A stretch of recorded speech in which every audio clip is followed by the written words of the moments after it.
Assalamualaikum warahmatullahi wabarakatuh. Pada pertemuan hari ini, kita akan membahas tentang pasar. Pada semester 1 yang lalu telah dibahas tentang circular flow diagram, yang dimana berkaitan dengan materi pasar. Nah, bentuk perekonomian circular flow diagram ini terdiri dari 3 sektor. Yang pertama, ada 2 sektor yang melibatkan dua pelaku ekonomi, rumah tangga konsumen dan rumah tangga produsen. Kemudian ada yang 3 sektor yang dimana melibatkan 3 pelaku ekonomi, yaitu rumah tangga konsumen, rumah tangga produsen, dan pemerintah. Dan yang terakhir ada 4 sektor yang melibatkan 4 pelaku ekonomi, rumah tangga konsumen, rumah tangga produsen, pemerintah, dan masyarakat luar negeri. Jadi di mana para rumah tangga konsumen membeli barang atau jasa ke rumah tangga produsen dalam pasar output. Dan sebaliknya, rumah tangga produsen membeli faktor-faktor produksi ke rumah tangga konsumen dalam pasar faktor produksi atau yang disebut dengan pasar input. Oke, kita langsung saja membahas tentang pasar. Yang pertama tentang pengertian pasar, kemudian jenis-jenis pasar. Yang ketiga tentang jenis-jenis pasar input, dan yang keempat tentang peran pasar bagi perekonomian.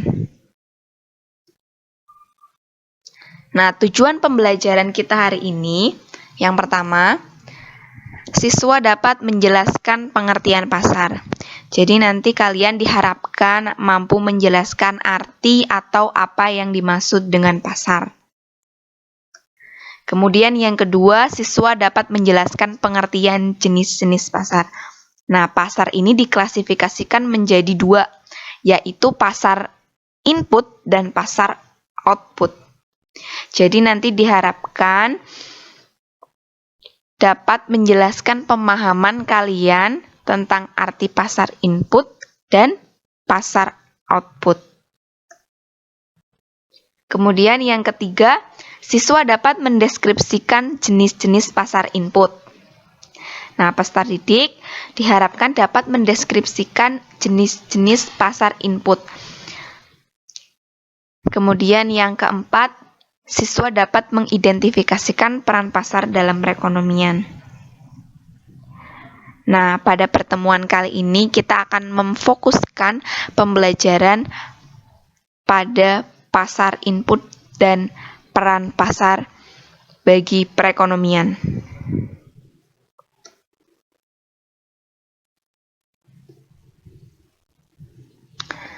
Apa yang dimaksud dengan pasar?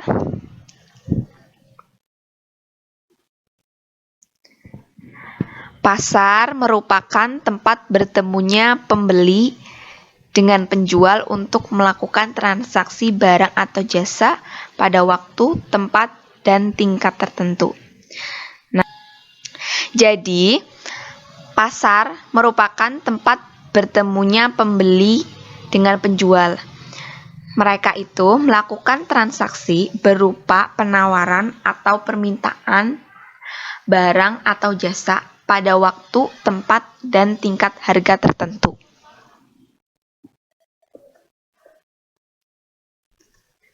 Selanjutnya ada jenis-jenis pasar. Jenis-jenis pasar diklasifikasikan menjadi 2. Yang pertama ada pasar input dan yang kedua ada pasar output.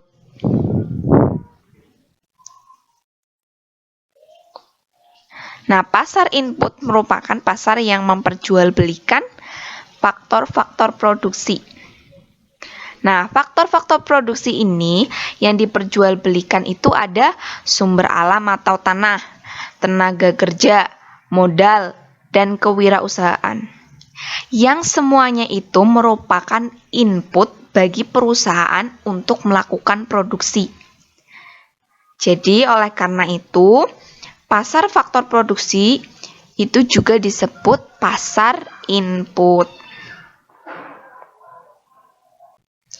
Jadi secara lengkap definisinya merupakan tempat bertemunya penjual dan pembeli faktor produksi yang dimana penjual itu sebagai pemilik faktor produksi yang menawarkan faktor produksinya kepada pembeli. Nah, pembeli itu merupakan para wirausahawan yang melakukan produksi atau yang mengelola perusahaan. Dan biasanya para pemilik faktor produksi itu akan mendapatkan imbalan atau hasil dari pembeli sesuai dengan jenis faktor produksi yang diperjualbelikan. Yang kedua ada pasar output. Nah, pasar ini itu memperjualbelikan barang dan jasa. Jadi, mereka memperjualbelikan hasil dari kegiatan produksi dan menghasilkan barang dan jasa yang dijual kembali kepada rumah tangga konsumen, kemudian pemerintah, masyarakat luar negeri. Kemudian selanjutnya ada jenis-jenis pasar input. Nah, jenis-jenis pasar input ada pasar faktor produksi alam atau tanah. Kemudian ada pasar faktor produksi tenaga kerja. Kemudian ada pasar faktor produksi modal dan yang terakhir ada kewirausahaan. Selanjutnya kita akan bahas satu persatu lebih lanjut.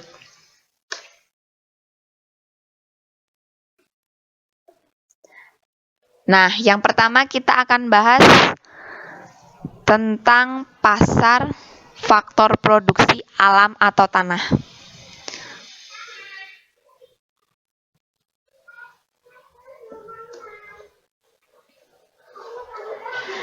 Nah, pasar tanah didefinisikan sebagai pasar yang mempertemukan penjual dan pembeli tanah untuk melaksanakan transaksi jual beli tanah.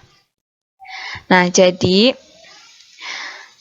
para penjual dan pembeli melakukan transaksi berupa permintaan dan penawaran tanah. Nah, penjual di sini yaitu sebagai pemilik tanah dan pembeli sebagai wirausahawan atau para produsen yang membutuhkan tanah. Nah, tanah ini merupakan salah satu faktor produksi utama yang diperlukan untuk pelaksanaan proses produksi. Biasanya imbalan atau balas jasa yang didapat para pemilik tanah yaitu berupa sewa atau rent dari para pengusaha.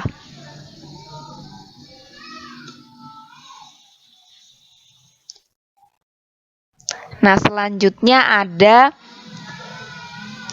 pasar faktor produksi tenaga kerja.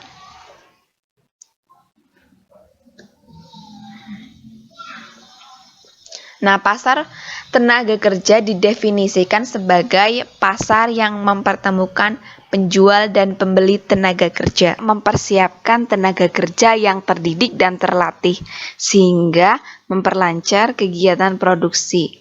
Nah, dimaksudkan pasar yang mempertemukan penjual dan pembeli tenaga kerja. Penjual sebagai para pemilik tenaga kerja atau yang biasa disebut pekerja, dan pembeli berasal dari perusahaan yang membutuhkan tenaga kerja. Mereka melakukan transaksi berupa permintaan dan penawaran tenaga kerja. Biasanya imbalan atau balas jasa yang didapat berupa upah atau gaji. Selanjutnya ada pasar faktor produksi modal. Nah, pasar faktor produksi modal didefinisikan sebagai pasar yang mempertemukan penjual dan pembeli barang-barang modal untuk kepentingan proses produksi.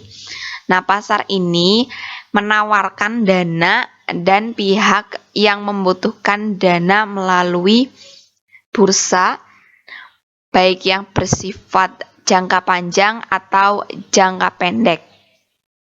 Nah, barang-barang modal meliputi seperti bahan-bahan baku, mesin-mesin produksi, dan alat-alat produksi, dan modal dalam bentuk uang.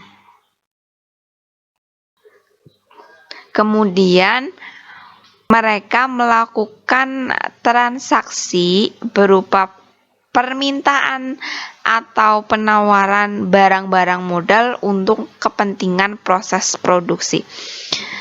Permintaan itu berasal dari rumah tangga produsen, sedangkan penawarannya dari masyarakat atau rumah tangga konsumen ataupun rumah tangga produsen.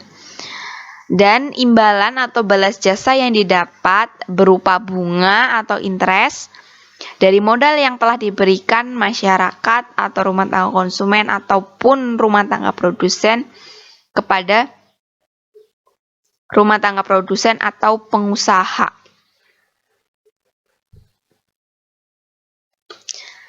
Selanjutnya, pasar faktor produksi kewirausahaan. Nah, pasar ini membutuhkan skill itu atau kemampuan kewirausahaan untuk mengelola sumber daya alam, tenaga kerja, dan modal agar efisien dan mampu memperhitungkan resiko yang mungkin akan terjadi.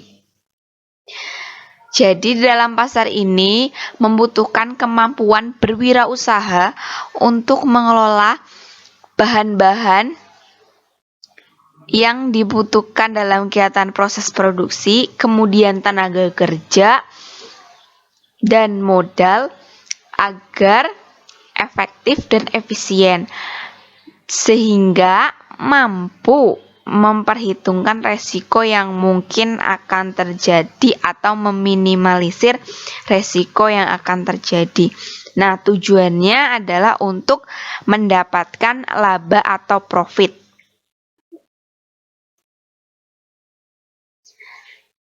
Selanjutnya ini ada karakteristik jenis-jenis pasar input. Jadi ini untuk memudahkan pemahaman kalian tentang perbedaan jenis-jenis pasar input. Dimulai dari karakteristiknya, yaitu imbalan atau balas jasanya, permintaan berasal dari mana, penawaran berasal dari mana, dan contohnya. Selanjutnya ada peran pasar dalam perekonomian. Dibagi menjadi 5. Yang pertama, peran pasar bagi konsumen. Yang pertama ada untuk memenuhi kebutuhan sehari-hari. Nah, jadi pasar ini sebagai tempat pemenuhan kebutuhan sehari-hari konsumen, misalnya untuk memenuhi kebutuhan pangan dengan berbelanja sayur, buah, daging di pasar. Kemudian yang kedua, untuk mendapatkan barang yang dibutuhkan. Jadi misalkan konsumen membutuhkan peralatan masak. Nah, salah satunya bisa beli di pasar. Kemudian yang ketiga, tempat untuk menawarkan sumber daya yang dimiliki konsumen. Nah, misalkan konsumen memiliki peternakan unggas seperti ayam kampung, bebek, kemudian mentok, dan lain-lain. Nah, dari hasil ternak itu dapat dijual ke pasar atau ditawarkan kepada pembeli yang berada di pasar. Selanjutnya peran pasar bagi produsen. Yang pertama, untuk mempromosikan barang atau jasa. Tentunya para produsen memiliki produk, kemudian mereka melakukan promosi barang atau jasanya di pasar. Yang kedua, mencari bahan-bahan yang dibutuhkan kegiatan produksi. Misalkan produsen bakso mencari bahan baku di pasar seperti daging, bawang, tepung, dan lain-lain. Kemudian yang ketiga, menjual barang hasil produksi. Jadi para produsen menjual hasil produksinya ke pasar. Misalkan tadi ada produsen bakso menjual hasil produksinya ke pasar kepada pedagang-pedagang yang ada di pasar, ataupun menjual kepada para pembeli yang ada di pasar. Selanjutnya ada peran pasar bagi pemerintah. Yang pertama, menambah sumber pendapatan negara. Nah, dari hasil pungutan pajak, maka akan menambah pendapatan negara. Kemudian yang kedua, sebagai penunjang kelancaran pembangunan negara. Nah, jika pendapatan negaranya meningkat, maka semakin lancar pembangunan negara. Nah, pendapatan negara itu dialokasikan ke pembangunan area kesehatan, misalkan pembangunan rumah sakit daerah, kemudian pendidikan, melengkapi sarana dan prasarana sekolah, pembangunan gedung sekolah, dan infrastruktur, misalkan dengan pembuatan jalan raya. Selanjutnya, peran pasar bagi sumber daya manusia. Yang pertama, mengurangi pengangguran. Tentunya jika semakin luasnya pasar, maka akan semakin besar mereka membutuhkan tenaga kerja. Kemudian yang kedua, ada memanfaatkan secara optimal sumber daya manusianya. Dan yang ketiga, membuka lapangan pekerjaan. Kemudian peran pasar sebagai sarana distribusi. Nah, jadi pasar ini sebagai sarana distribusi guna untuk memperlancar proses penyaluran barang atau jasa dari produsen ke konsumen. Pasar dikatakan berfungsi dengan baik jika kegiatan distribusinya lancar. Dan sebaliknya, jika pasar dikatakan berfungsi tidak baik, maka kegiatan distribusinya macet atau tidak lancar.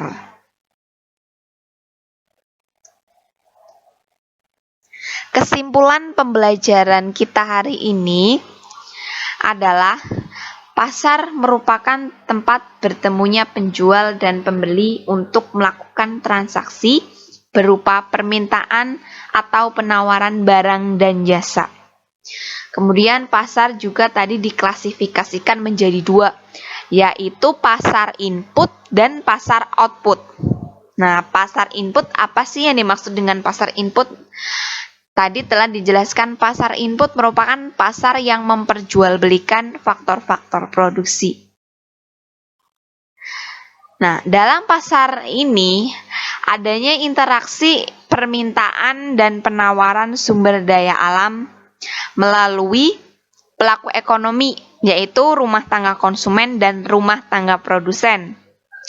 Jadi di mana rumah tangga konsumen ini menyerahkan faktor produksinya kepada rumah tangga produsen.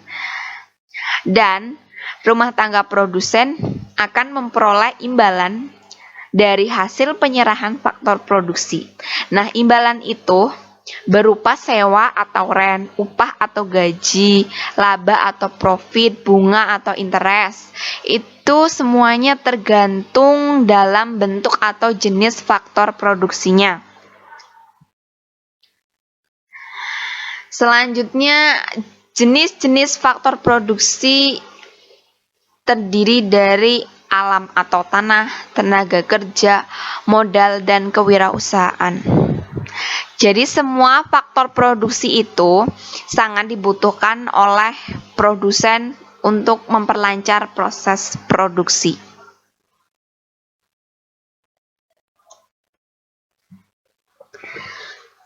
Cukup sekian pembelajaran kita hari ini. Wassalamualaikum warahmatullahi wabarakatuh.